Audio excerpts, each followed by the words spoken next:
안녕하세요. 세계 자전거 여행자 이성구입니다. 아래에 자막 버튼을 누르시면 한국어, 영어, 스페인어 자막이 있습니다.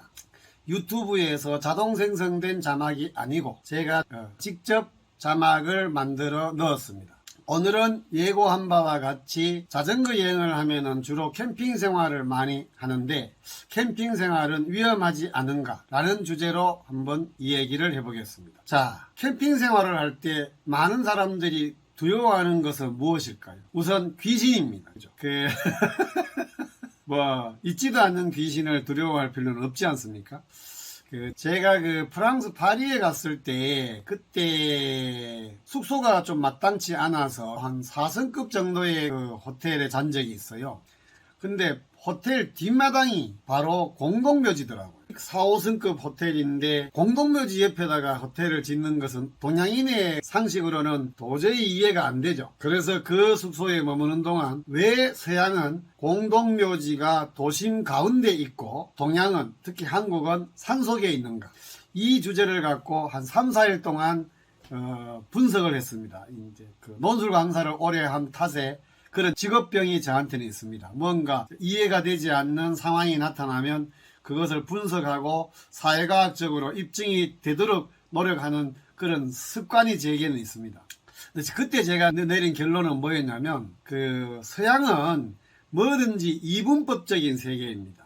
이원론적인 세계관이거든요. 뭐든지 나눕니다. 정신과 육체도 나누어지고 자연과 그다음에 인간도 나누어지고 뭐든지 이분법적인 그런 인과적 결정론을 중심으로 하고 있습니다. 그게 이제 서양에서는 과학이 발달될 수 있는 요인이었죠. 여러분들 동양인들이 서양인들보다 멍청해서 수학을 발달하지 않은 게 아닙니다. 그거는 사상 자체가 이원론적이지 않기 때문입니다. 근데 동양인들은 이론론적이거든요. 동양 사상은 육체와 정신이 나누어지지 않습니다. 그래서 기독교는 사람이 죽으면 바디, 시체는 그냥 있고 영혼이 고스트가 이렇게 날아가잖아요. 동양은 그게 아닙니다. 영혼과 육체가 분리가 되지 않습니다. 그게 이론론이거든요. 유기론적 세계관. 조금 어려운데 어쨌든 그러면 도교에서는 이걸 어떻게 해결하냐? 천상의 세계에 가는 방법은 바로 몸과 영혼이 같이 올라가는 거죠. 그래서 공중부양을 해야 돼요. 그게 이제 선녀가 올라가는 게, 신선이 되어서 올라가는 게 바로 그런 얘기죠. 그러면 육체와 영혼이 분리된 그 시체는 영혼이 없는 건 그냥 바디잖아요. 아무 의미가 없잖아요. 그러면 두려운 존재가 아니죠. 그래서 내 집 옆에 무덤을 둘 수가 있는 거예요. 고급 호텔 옆에 무덤이 있고, 동양은 무덤가에 가면은 그 육신과 영혼이 같이 있는 거죠. 그럼 만약에 귀신을 믿는 사람한테는 그 육신이 일어나서 나를 이제 해칠 수 있다는 그런 생각이기 때문에 묘지는 우리가 사는 생활과 아주 멀리 둬야 되겠죠. 저는 그렇게 분석합니다. 이게 어느 정도 맞는지는 모르지만 어쨌든 그런 분석 제가 했어요. 저는 이런 성격을 가진 탓에 귀신을 전혀 믿지 않습니다. 제가 생각하는 귀신은 종교가 만들어낸 허구에 불과하다라고 저는 생각합니다. 귀신을 가장 많이 얘기하는 사람들이 누구예요? 바로 무속신앙인, 즉 무당이죠. 무당은 사람들한테 너 당신 지금 귀신이 붙어 있어 라는 말을 하면은 그건 무조건 자기를 믿고 좀 구해달라고 하겠죠. 그래서 결국 정치인이나 독재자나 또는 종교인들은 외부의 적을 아주 공포스러운 걸 만들어야 자기 품 안에 다 들어올 수 있는 거예요. 그래서 독재자들이 자꾸 전쟁을 일으키고 외부의 적을 만드는 이유도 바로 그런 거고, 종교에서도 두려운 존재를 만들어야만 이제 사람들이 자기의 종교에 몰입이 되겠죠. 그래서 무속신앙인 무당들은 귀신 얘기를 맨날 하잖아요. 이와 마찬가지로 불교도 그렇고 기독교도 그렇고 대부분 귀신은 종교가 만들어낸 허상이다. 저는 그렇게 믿습니다. 그러다 보니 귀신에 대해서 저는 전혀 두려움이 없습니다. 있지도 않은 존재를 두려워할 필요는 전혀 없지 않습니까? 그래서 이제 저는 산속에 혼자 있어도 두려움이 없습니다. 제가 산악 자전거를 매우 좋아하는데 제 집 바로 부근에 둔촌동에 일자사이라는 곳이 있습니다. 거기에 동호회 회원들과 함께 야간 라이딩도 하지만 되게 타고 싶을 때는 혼자서 야간 라이딩도 합니다. 산속에. 거기 가면 공동묘지도 있거든요. 그래도 전혀 무섭지 않습니다. 이게 이제 제가 갖고 있는 특성입니다. 그래서 산속에 혼자 있는 저는 그런 어떤 두려움을 전혀 갖지 않습니다. 두 번째 무서운 존재는 뭘까요? 동물이죠, 동물. 우선 태국 여행을 갈 때 제 친구 하나가 태국은 뱀이 많다. 그게 맞는지 모르겠는데 태국에 가면 그 전신주가 그 둥글지 않고 사각이 되어 있습니다. 그게 무슨 이유인가 했더니 뭐 뱀이 워낙 많아서 뱀이 전신줄을 타고 올라가서 전깃줄에 그 사고를 일으킬 위험성이 있기 때문에 사각으로 만들었다고 할 정도던데 모르겠어요. 그게 맞는 말인지는. 근데 어쨌든 제가 태국에 5개월 동안 캠핑 생활을 즐겼는데 뱀을 만난 경우는 한 번도 없었습니다. 근데 제 텐트가 아주 그 해충이 들어오지 못하도록 잘 시설이 되어 있어서 뱀 걱정은 별로 하지 않습니다. 그 다음에 사람을 공격할 수 있는 가능성이 있는 동물을 사람들이 멧돼지 공격은 어떡하냐 그러던데, 멧돼지는 사람을 절대로 공격하지 않습니다. 제가 산악 자전거를 매우 좋아하는데 그 산악 자전거를 타다 보면은 멧돼지를 자주 만납니다. 제가 처음 산악 자전거에 입문했을 때 그 강원도 그 정선군에 있는 아침가리골이라는 인도길이 있어요. 그게 굉장히 긴 구간입니다. 제가 한 아침 6시부터 타가지고 오후 4시에 끝났는데 10시간 동안 그 산길을 자전거를 타야 되는데 정말 좋았습니다. 5월달이었는데 워낙 인도에 그 사람들이 없으니까 안 다니니까 민들레 꽃이 지천으로 널려 있었어요. 와, 그 꽃길을 자전거를 타는데 정말 황홀했습니다. 근데 그 10시간 동안 멧돼지를 한 두세 번 만났어요. 근데 모든 멧돼지들이 자전거를 보자마자 질주하듯이 도망을 갔었거든요. 근데 그때 제일 무서웠던 것은 바로 10만이 한 분이었습니다. 사람이 제일 무섭죠. 그래서 이제 그분도 놀라고 저도 놀라고 우와 하다가 이제 아이고 안녕하세요 하고 인사만 하고 헤어졌는데 그 외에는 뭐 사람을 공격하는 동물은 한국에서는 없습니다. 지리산에 곰이 있다는데 그 곰을 만날 가능성은 정말 없지 않을까요? 제가 그 세계 자전거 여행을 처음 시작한 첫 장소가 바로 일본 홋카이도에 있는 쿠시로 스버입니다. 제가 지금 생각해도 저는 참 독특한 사람 같아요. 해외 자전거 여행 가면은 일본을 생각하면은 뭐 오사카에서 교토를 간다든지 뭐 이래야 되는데 그 일본인들도 잘 가지 않는 홋카이도의 가장 구석에 처박혀 있는 그 쿠시로 스번을 제가 첫 여행지로 갔으니 제가 갖고 있는 DNA도 매우 독특하다고 저 스스로도 생각합니다. 지금 생각해도. 근데 거기에 이제 야영 생활을 그때도 즐겼죠. 그래서 텐트를 치고 있는데 그 완전 초보잖아요. 캠핑 생활도 별로 해보지 않았고 자전거 여행도 처음 간 곳이었으니까요. 그런데 밤에 이제 자는데 동물 하나가 이제 제 텐트 주변에 온 거예요. 여러분들 여기에서 제가 중요한 사실을 하나 알려드리겠습니다. 그 산골에 들어가서 캠핑을 할 때 절대로 음식 부스러기를 텐트 주변에 뿌려두면 큰일 납니다.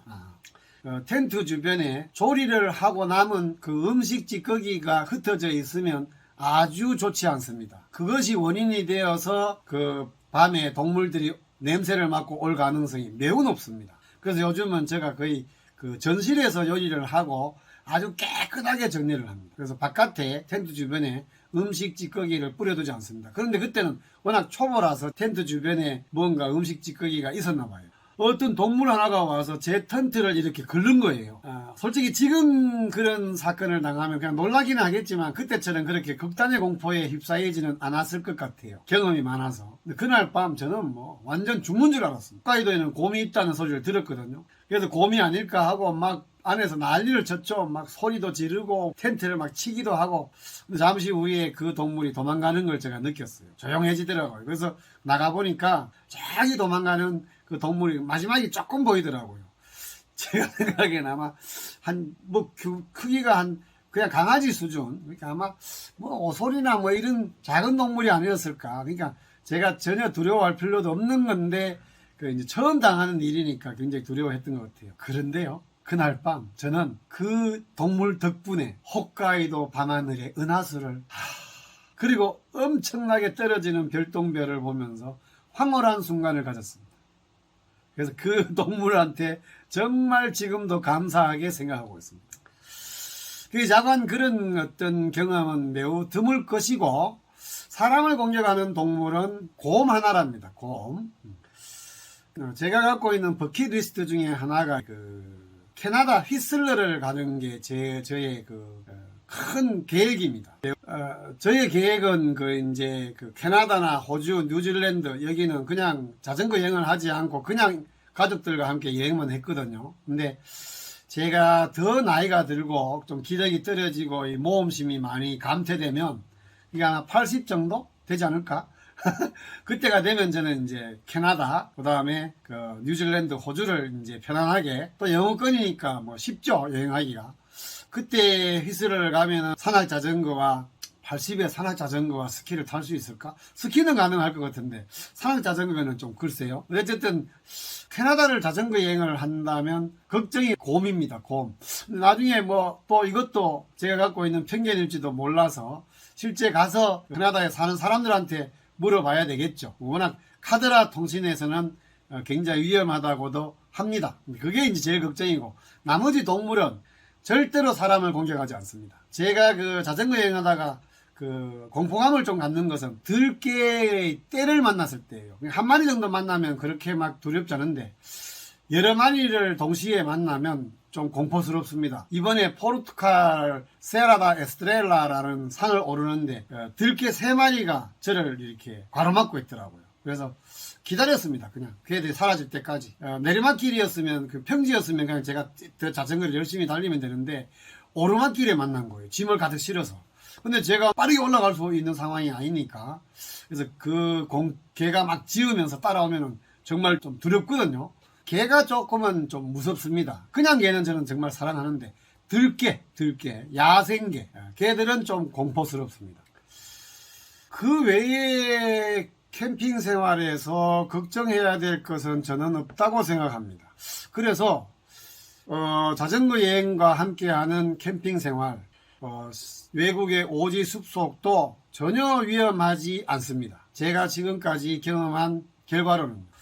그래서 3년 전에 멕시코, 콜롬비아, 그리고 에콰도르 이 3나라를 자전거 여행을 3개월씩 했는데 멕시코 숲속에서도 여러 번 잤고 콜롬비아는 뭐 정말 캠핑 생활을 즐겼습니다. 아주 황홀했습니다. 콜롬비아의 보고타에서 출발해서 안데스 산맥을 넘어서 메데진까지 달렸는데 그 메데진에 거의 도착할 즈음에 어느 국립공원에 이제 제가 캠핑 생활을 한 이틀 했어요. 근데 그곳은 유료 캠핑장이었습니다. 국립공원이라서. 근데 뭐 10,000원인가 정도밖에 안 받았습니다. 근데 어쨌든 시설도 좋았고 한데 비수기고 주중이라서 아무도 없었고 저 혼자만 있었거든요. 근데 그날 밤도 이제 숲속에서 이제 캠핑을 하고 있는데 밤에 소변이 마려워서 이제 잠깐 일어났거든요. 저 혼자밖에 없는 야간에 대자연 전체가 다 화장실이죠. 그래서 이제 소변을 보고 있는데 눈앞에 무슨 불빛이 왔다 갔다 하는 거예요. 처음에 좀 놀랐죠. 이거 뭐지? 하고 봤더니, 그리고 주변을 이렇게 살펴보니까 반딧불이 어마어마하게 있는 거예요. 제가 아주 어릴 적에 시골에서 반딧불을 본 적이 있고 그 뒤에는 반딧불을 본 적이 없거든요. 근데 콜롬비아 안데스 산맥 속에서 캠핑 생활을 하는데 제 인생에서 가장 많은 숫자를 본 순간이 바로 그날이었습니다. 정말 수많은 반딧불이 있었거든요. 그래서 제가 또 그런 걸 또 되게 즐기는 성격이라서 제가 갖고 있는 조그만 간이 의자가 하나 있습니다. 아주 작은 건데 거기에 앉고 그 다음에 블루투스 스피커 가져와서 mp3로 음악을 틀었어요. 그랬더니 이 반딧불이 음악에 맞춰서 춤을 추는 것 같은 느낌을 받았어요. 그래서 정말 황홀한 순간을 가졌습니다. 여러분들, 물론 산속에 텐트를 치고 혼자 잠을 자는 그게 일반 보통 사람들이 많이들 하는 행동은 아닙니다. 그러나 저는 다른 저의 유튜브 영상에 그 내용이 있습니다. 왜 캠핑이 호텔보다 더 재밌는가? 그걸 찾으시든지 나중에 제가 여기에 걸어 놓을게요. 그러면 클릭을 하면 그 영상으로 연결될 겁니다. 근데 정말 캠핑 생활을 좋아합니다.